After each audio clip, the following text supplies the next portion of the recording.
Welcome to the Office of Children's Mental Health Trauma-Informed Care Training. The topic for this series is exploring race and culture from a trauma-informed lens. In our first segment, we will focus on white privilege. I'm Linda Hall, Director of the Office of Children's Mental Health, and I will be facilitating our panel discussion on this topic. Our panelists are Armando Hernandez, Chief Diversity Officer at Journey Mental Health Center, Pat Parker, Curriculum and Instruction Manager at the Helen Bader School of Social Welfare at the University of Wisconsin-Milwaukee, and William Park Sutherland, Health Policy Analyst at Kids Forward. Welcome to each of you, and thank you for being with us. As we consider trauma sensitivity, we need to consider race. That means we have to address white privilege and racism in our country and how it influences everything, including human services. For most white people, there is much to learn about how white privilege works and what it means for people of color. So, with that grounding, let's get to our panel discussion and ask each of our panelists to briefly share why they're here and choosing to have this discussion. And we'd like to start with William. Thank you so much, Linda, for having me, and it's great to be with all of you this afternoon. I think it's important that we ground ourselves in our nation's history. From the 17th century to now, right, that's more than 400 years of US history. Only 57 of them since 1964 has there been any semblance of racial equality on paper.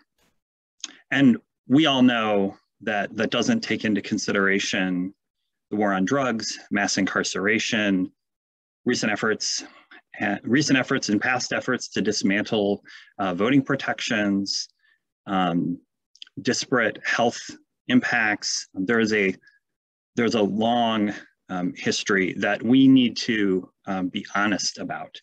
And I think in many ways, as a government, as a state, as a nation, this idea of legal equality, and I think this is a bit of a kind of, it's a realization that I think sits heavy with me, right? Legal equality is relatively new to us as a nation. And arguably we're not even close to there yet, right? I think it's also important to remember that during this entire time, since 1619 and even before 1619, Black, Indigenous, and other people of color have been organizing, rebelling, resisting, building community, and winning battles for freedom. And those freedoms and rights have benefited all of us. So all of those things, we need to hold all of those things as we begin. Race is a social construct and taken in a historical context, right? Race was developed by white dominated government and really serves as a tool of domination and white supremacy. I'm here personally because white identified people need to realize that racism costs us something too. It costs us something both personal and societal. Much of the cuts to public supports and public infrastructure has been motivated by or justified by racism. And it began after 1964, when many of those public goods could not explicitly be only for white people.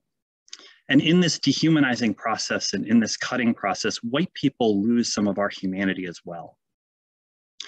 And we need to confront that. And these are not my ideas. It's important that I give credit. This came to me from Heather McGee in a wonderful book that she's written called The Sum of Us. So that's why I'm here.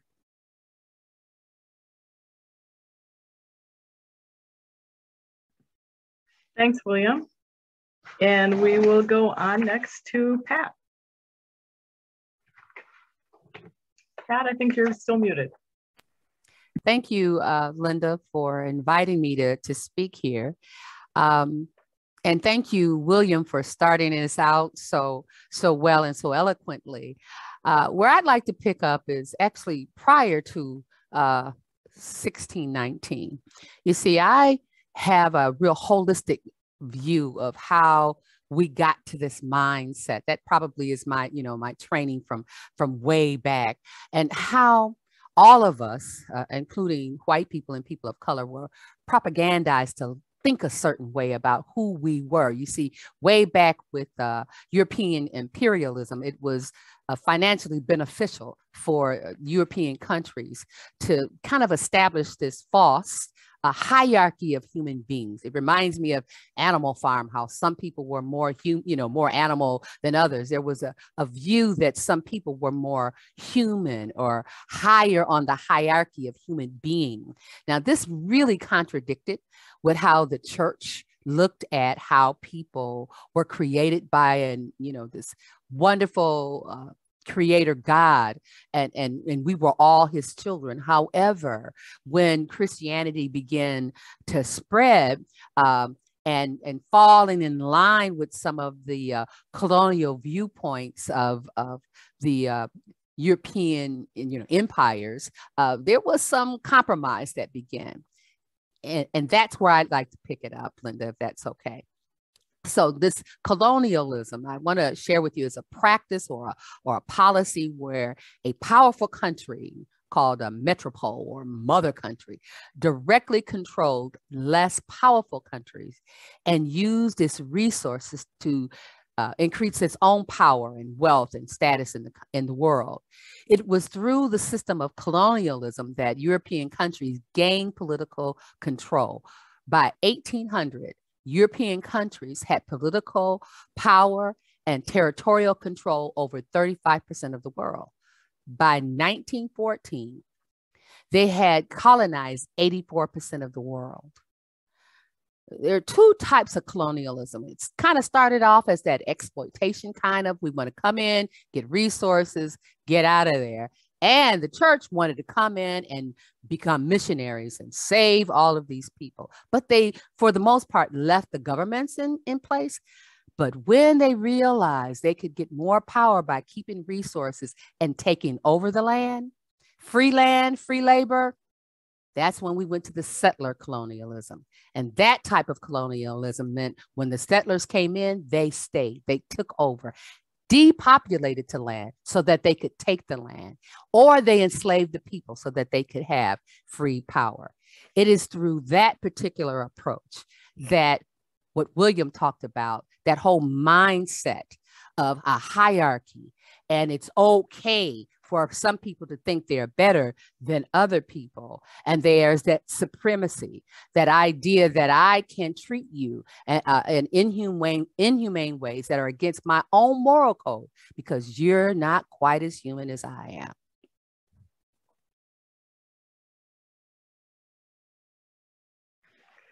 Thank you, Pat, so much for those thoughtful remarks and how they built on what William had shared with us. Now I'd like to turn to Armando and hear your reflections on being a part of this conversation. Thank you so much, Linda, and thank you so much, William and Pat. It's really quite a pleasure and honor to be in conversation with the two of you. I really appreciate the wonderful grounding that the two of you have said, have shared. When I think about my why, I really reflect a lot on the socialization that I have received as a psychologist and human service a professional that really sort of has grounded me in a mindset that doesn't necessarily, right, it's grounded in the considerations that the two of you have shared. I really appreciate the importance to really look at our work and our role through that historical lens that really begins and it's grounded in colonization. And really look critically at how is it that our own work, our own systems, our own programs are really positioned within that system. I think that that's part of the critical work that we really have to do. So when I think about my own personal why, I really have a strong desire and a strong really passion to be part of spaces that can create that conversation to develop that countercultural mindset that encourages to really authentically engage into issues of not only belonging and culturally responsive practice and equity, but really an anti-colonial framework that can really be part of this inclusive orientation to support really collective well-being and collective liberation. I really think for me, I think that in this moment, if we are paying any attention at all, we are so incredibly aware of the disparities that exist within our systems. And we are aware of the efforts that we have made through culturally responsive practice, trauma-informed care. And yet there's so many questions, right, that we need to ask around, are our systems really nurturing equity, are really part of movements that are consistent with anti-racism and racial justice. So it's really great for me to, again, seek spaces that can nurture that mindset, that can be supportive in the work that we see and that we know that it's so important. Thank you to you, Armando. Very helpful to have these personal reflections on this important topic. So the second area we want to dig into is the intersectionality of privilege and the oppressed and how that dehumanizes. To set the stage for this, I have excerpts from a quote by Carolyn Boyce Watson, director of the Center for Restorative Justice at Suffolk University. She says, "Race is a socially constructed method of placing human beings into categories that signify their proximity to whiteness and in turn inform how a person is treated and perceived throughout their life. Race is an ideology that has manifested itself in violence to Black and brown bodies through hundreds of years of ongoing social dominance based on skin color." With those remarks as a drop back, let's start with Pat this time. Pat, will you share your thoughts on dehumanization and intersectionality with us, please? Yes, I will. First, let me just do a little defining. Intersectionality is how a person with multiple group identity can experience oppression, discrimination, and even privilege or disenfranchisement due to those multiple group combinations. And these combinations, these identities exist in them at the same time. Intersectionality is a social theory that promotes the understanding that individuals do have multiple identity factors that are shaped by their interactions and intersections at different social different cultures, different times, different places, environments, ethnic identity, gender, class, sexual identity, sexual definitions, age, immigration status, religion, etc. And this means that inequalities do not exist from the social devaluing of just one single identity factor, or to consider that in isolation of the others, but rather from the intersection of the different parts into that person's personal identity. It relates to power and experience. So many of these identity factors, if I might just kind of press to the point, will not and cannot change. Therefore, the distress and the trauma that a person may suffer, either individually or collectively by the group they identify with, is unavoidable and can cause trauma and all different kinds. The acute trauma from a single incident, chronic trauma from repeated and prolonged exposure to trauma, for instance, like transgender violence or misogyny or race-based stress, or even complex trauma because of their group affiliation, and they're often dehumanized and impersonalized in the environments that they're in, which kind of leads me to microaggression. It's kind of like Amanda was saying and William was alluding to. We've come some a ways from that colonial mindset of hierarchy of people. It's more now in our attitudes, and that is often expressed through microaggression. Chester Pierce coined this word microaggression in the 70s as a way of describing subtle insults. There are different forms of microaggression: verbal, behavioral, even environmental. The existence of slave owners in universities where people of color attend is a microaggressive environmental form. Daryl Sue talks about microaggression in 4 different types: micro assaults, micro insults, and micro invalidation.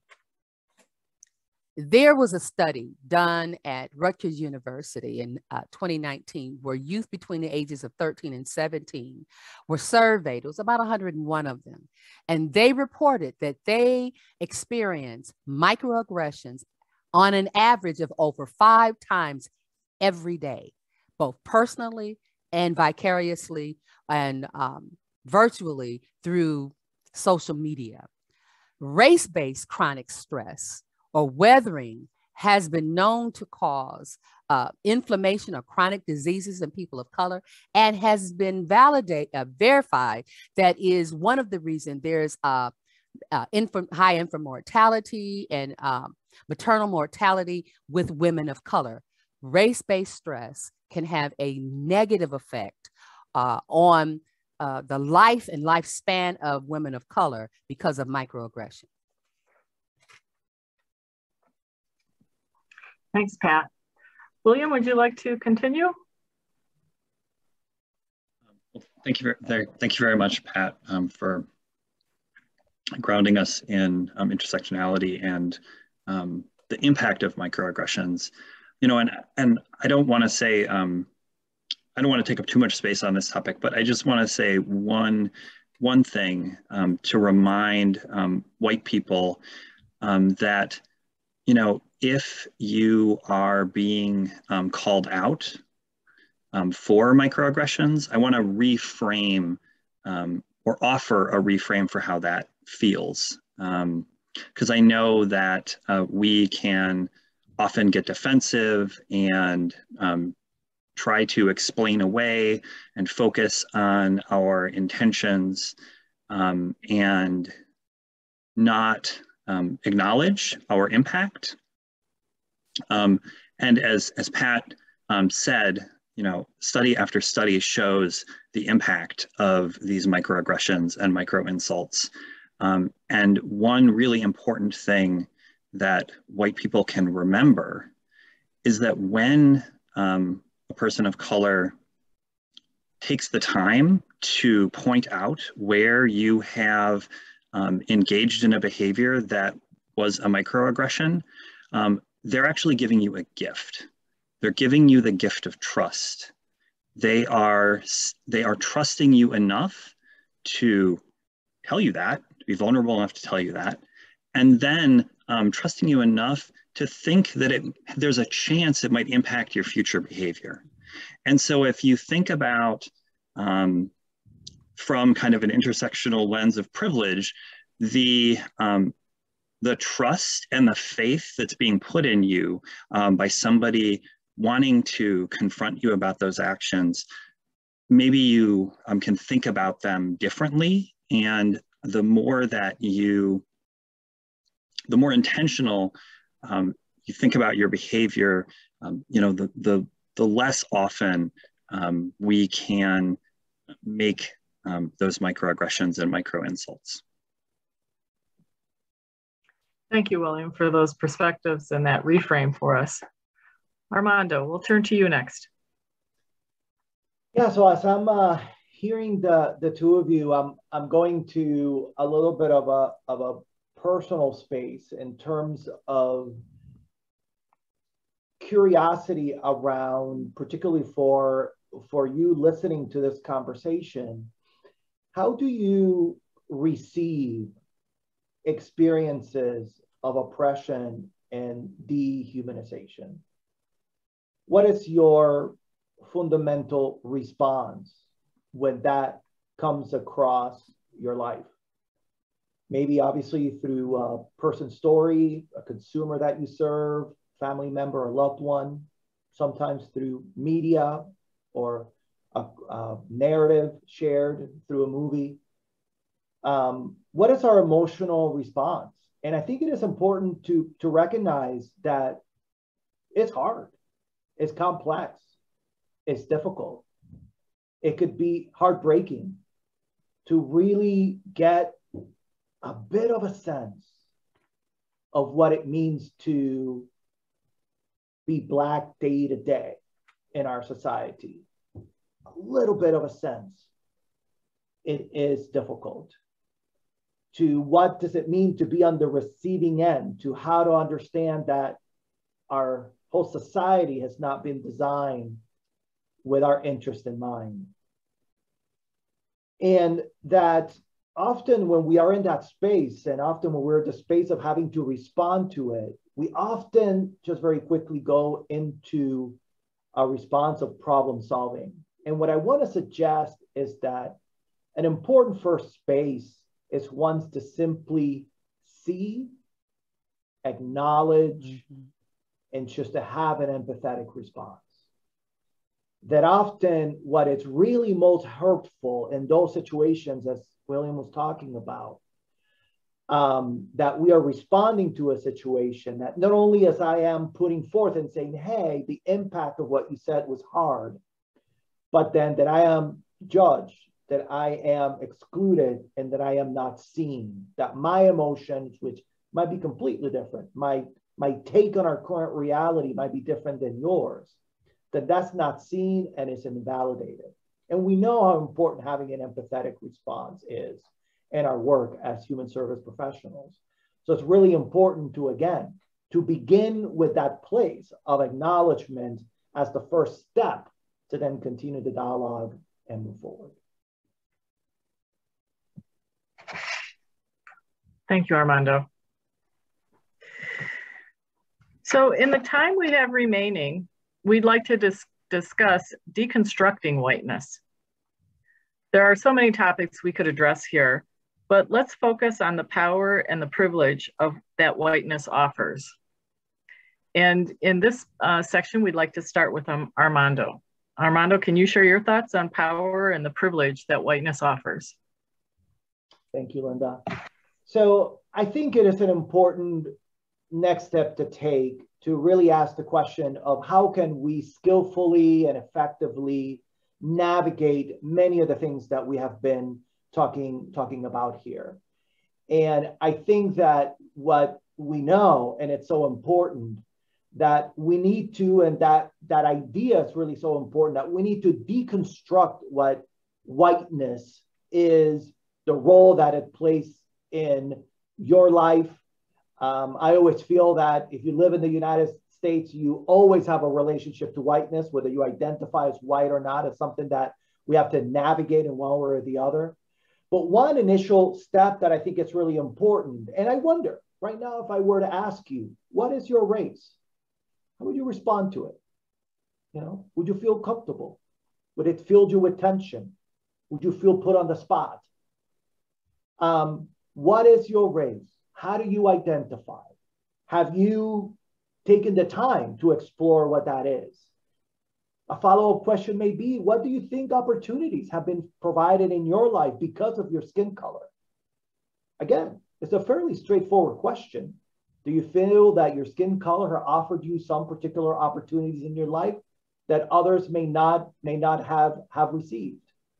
Has that placed you in a position that has afforded you some privileges versus not? Beyond that, right, as already you have gotten in our conversation today, it's critically important for you as a person, right? If you identify as white, if you are positioned in society and a person of being afforded privilege and opportunity, that you do your homework, that you explore your history, that you are aware of the historical significance of that, relating back to that definition, powerful definition of what race is and what is that really about. And part of the homework is also doing your emotional homework. How are you responding to the potential challenges that you may experience in your day-to-day? Many of us are familiar with the notion of white fragility, the idea that when, as a white person, you are challenged, that the automatic response is one of defensiveness and reactivity, as opposed to, as we were talking about, empathy and collaboration and essentially coming together. It is really important as part of that process to really be critical, or what is the quote live support system that it's supporting your privilege in your day-to-day. That what is it that is putting you at the center? I feel that part of the work of white allies and co-conspirators is that they fundamentally decenter their experience to allow spaces for people of color to then center their own experience. Systems are fundamentally designed to place white culture and whiteness at the center of stories, of programs, of values, of policies.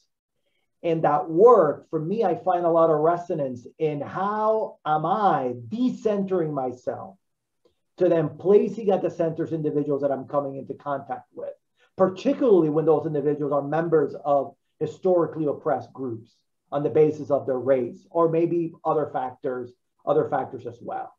So I encourage you to, again, nurture that sense of awareness of your racial identity, to be aware of how do you emotionally respond to when your position is challenged.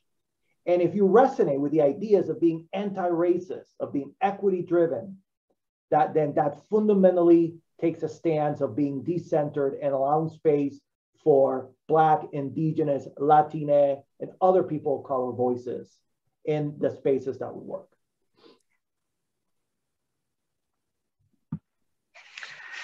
So many good questions to consider there. William, you want to pick it up from there? Sure, thanks, Linda.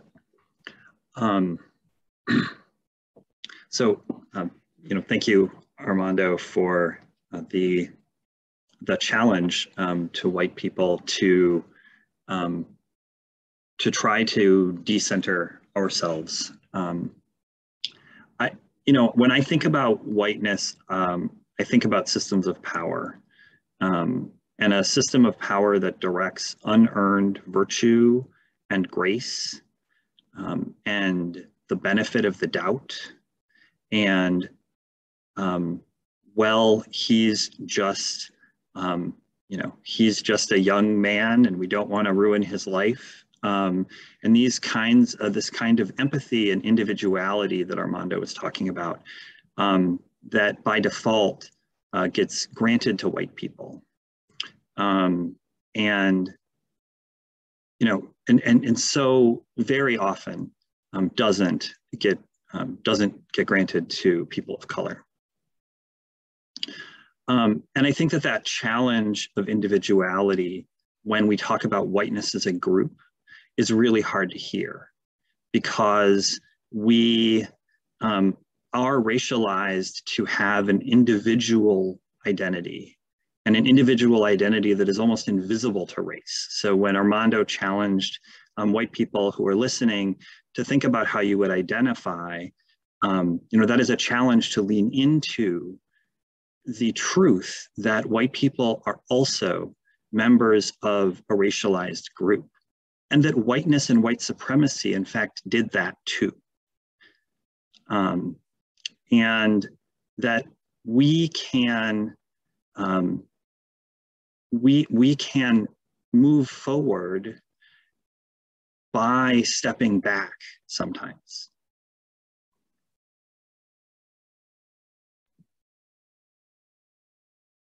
I'm just going to give a little space for those thoughts.